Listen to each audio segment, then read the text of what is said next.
Truck drivers are in serious trouble, and it's not for the reason you think. If you haven't heard the news already, the ATA just announced that we're short 80,000 drivers this year, and that number could hit 160,000 by 2030. Now, for years, we've been told that there's this driver shortage. You know, that trucking companies just can't find enough people willing to drive. But what if I could show you with proof that this is all a lie? In fact, the driver shortage is just a cover-up for a much bigger problem. Something that could actually make life worse for truck drivers if it doesn't get fixed. That's why in this video, I'll break down exactly why the driver shortage is a lie, what's actually pushing drivers out of this industry, and what you can do to avoid being a victim of it. But before we jump in, a quick word from the sponsor of today's video, Dispatcher University. After years of you guys asking, I have finally launched one of the cheapest truck dispatching courses on the market right now. For just $97 per month, you can get access to the full 5-week training program where I'll show you step-by-step how to start a successful dispatching business from scratch. And guess what? If you don't make at least $5,000 per month after 6 months in the course, I will refund your entire tuition. I'm being dead serious. To learn more, just go to school.com/dispatcheruniversity or click the link in the description. Now, let's get back to the video. Anyways, as I was saying, let me start off by exposing what's actually going on in trucking, and in order to do that, I need to take you back to when the problem first started. Back in the day, being a truck driver was actually seen as a dream job. It didn't matter if you were poor or rich, black or white, or even if you went to college or not. You could become a trucker and make a ton of money. I'm talking $35,000 to $40,000 per year. And I know that doesn't sound like a lot, but we have to remember, this was the 70s, okay? That same $40,000 would be worth around $150,000 today. And if you're wondering, no, the truckers you see on the roads today don't make that much, okay? In fact, they would be lucky to make a third of that, but I'm getting ahead of myself. The point I'm trying to make is life was really good for truckers back in the 70s, and it was all because of this 3-letter agency right here, the ICC. The ICC, or the Interstate Commerce Commission, was an independent agency that regulated the trucking industry. So this included everything from load rates to which routes drivers could take and where trucking companies could operate. Basically, it was the ICC's job to make sure that the smaller independent truckers could make a fair wage without having to constantly undercut each other to find work. And not only that, but most truckers in the 70s were actually pro-union, which again, it helped truckers secure high-paying jobs, more benefits, and better working conditions. Now, obviously, mega carriers saw what was going on and they didn't like this at all. These massive trucking companies felt like they were being limited by the ICC and the trucker unions. You know, they knew that if they could just find a way to pay truckers less money, they would not only end up making more profit, but they could actually undercut all these small trucking companies and basically monopolize the entire industry. And when mega carriers realized this, they started to fight dirty by using the most powerful weapon known to man, government lobbying. These massive carriers, backed by their lobbying groups, started pressuring the US government to just deregulate the entire trucking industry.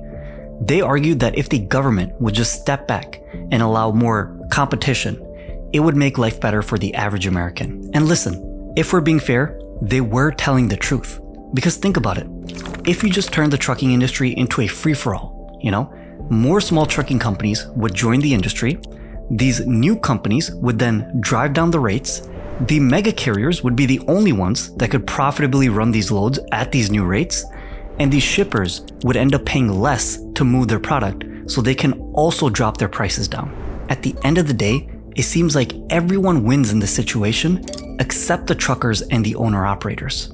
So it really shouldn't come as a surprise when I tell you that this is exactly what happened when the US government passed the Motor Carrier Act of 1980. The trucking industry just got deregulated overnight, mega carriers started expanding their fleets at record rates, and in order to afford running these dirt cheap loads, carriers started cutting their biggest expense, which is of course driver salary. Now, I wish I could say that this is the only time truckers are screwed over, but when mega carriers realized just how powerful government lobbying could be for them, they used it every chance they could get.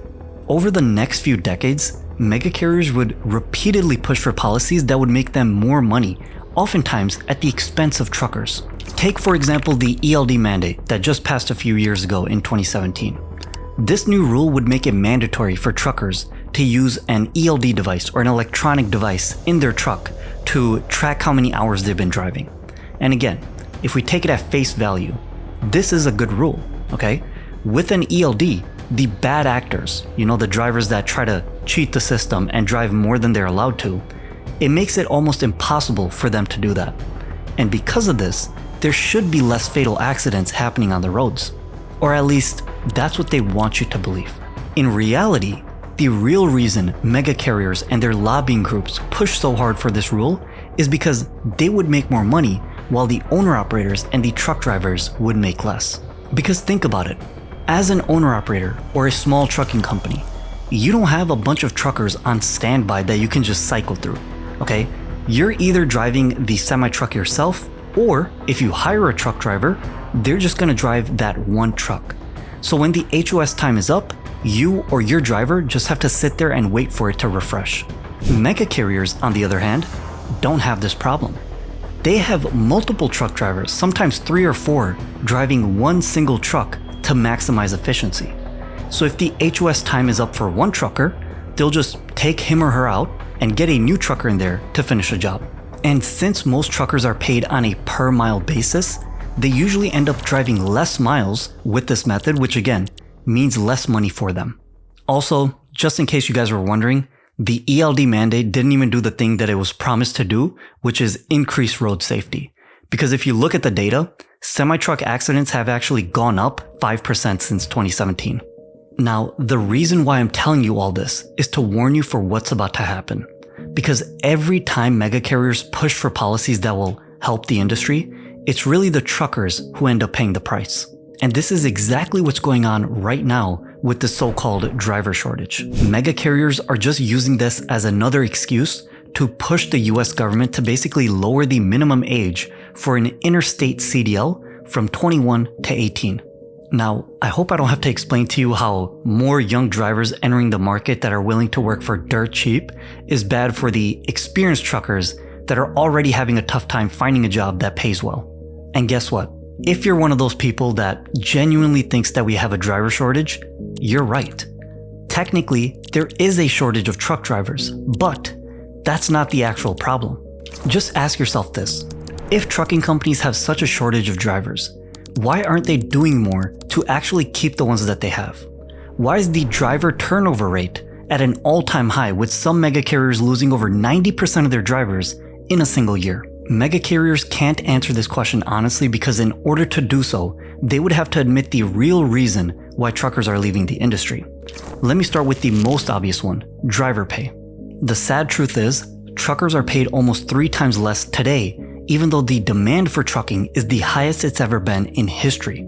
This is a huge issue that everyone just ignores, but this is exactly why the experienced truckers aren't sticking around anymore. But here's the thing. This is exactly what the mega carriers want. They don't want to deal with the experienced truckers because you'll have to pay them more, they'll need better routes, they'll need a more flexible schedule, better benefits. Why would I, as a mega carrier, want to deal with that when I could just hire a bunch of rookies, rush them through some in-house training, lock them into predatory contracts, and just rinse every penny I can out of them before I get a new one in? I wish I was exaggerating, but this is actually what goes on behind closed doors. Now, another reason why truckers are leaving the industry is because of the work conditions. A lot of people outside of this industry, they have this misconception about truckers, and they think that trucking is an easy job. If you're one of them, let me just paint a quick picture for you. Imagine spending 11 hours in a driver's seat every single day, staring at an endless road, barely having enough time to catch a break, knowing you're constantly being watched by a camera in the cabin. This is what truckers have to live through, and the craziest part is, they have to do all this while being hundreds of miles away from their friends and family for weeks and maybe even months. On top of that, if you run into any problems, like let's say a shipper takes too long to unload your truck, this is going to mean less time moving and making money, even though technically you're still on the clock. Now, I can keep going with more examples, but I think you get my point. This brings me to the final and probably the scariest reason why truckers are leaving the industry, which is automation. Now, before you start screaming at me in the comments, let me make it very, very clear. No, I don't think AI self-driving robot semi-trucks are going to take over in the next 5 years. In fact, I don't even think this would be possible in 20 years based on how things are going right now. However, What I can say for sure is that mega carriers are definitely looking for every single way to automate the job of a truck driver, and that is the future that we're headed towards. Whether it takes 5 years, 20 years, or 100 years, it doesn't matter. Truckers feel like their job is eventually going to be extinct, so why would they even bother sticking around? Again, this all goes back to what I said at the start of this video. Driver shortage is not the problem we need to worry about. The real problem that could destroy trucking is the low pay, the unsafe work conditions, and an uncertain future. And until we fix that, truckers have no hope in this industry. I promise I'm not trying to scare you guys, but you need to hear this brutal truth so you don't end up homeless or bankrupt like thousands of truckers who get screwed over in this industry. Now, there's still a ton of potential in trucking and you can make a lot of money, but it's only possible if you upgrade yourself. Whether it's by learning how to start a dispatching business, like I show you how to do in this video right here, or by getting hazmat certified. You just need to find a way to make yourself more valuable because no one is coming to save you. Anyways, let me know what you guys think in the comments below, and I'll see you in this video soon.